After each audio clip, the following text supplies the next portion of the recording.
احلى مسا على الرجاله. ازيكم عاملين ايه؟ طبعا بعد خساره السوبر امبارح هتلاقي هري كتير جدا طالع. والهري اللي مش عاجبني دلوقتي والنقطه اللي عايز اتكلم فيها يعني خالد بيبو، كابتن خالد بيبو. يا جماعه نهدى على نفسنا شويه. يا جماعه ماشي عارفين والله العظيم، وانا اول الداعمين واول الناس اللي رفضت جدا جدا قرار رحيل سيد عبد الحفيظ.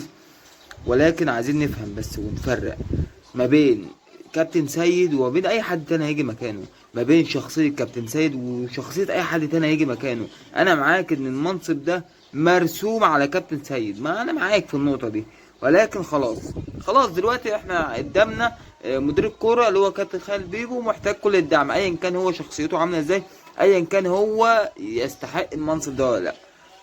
تمام، فلازم ندعمه، لازم ندعمه. مش واحد بقى حلو كده لذيذ يطلع على الفيس يقول لك واقف ده مكسوف يا عم ومش عايز الكلام ده، وكان سيد عبد الحفيظ هو اللي موجود كان عمل ويسوى وبتاع. يا جدعان دي شخصيه ودي شخصيه، دي شخصيه ودي شخصيه.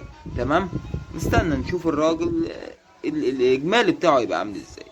بس فنهدى شويه، نهدى يا ريت نهدى، يا رب نهدى. علشان فعلا البارح والله فعلا كلمه حق لازم تتقال. والله الاهلي ما كانش يستحق السوبر، والله الاهلي ما كان يستحق ان هو يكسب البارح. فنهدى على نفسنا شويه.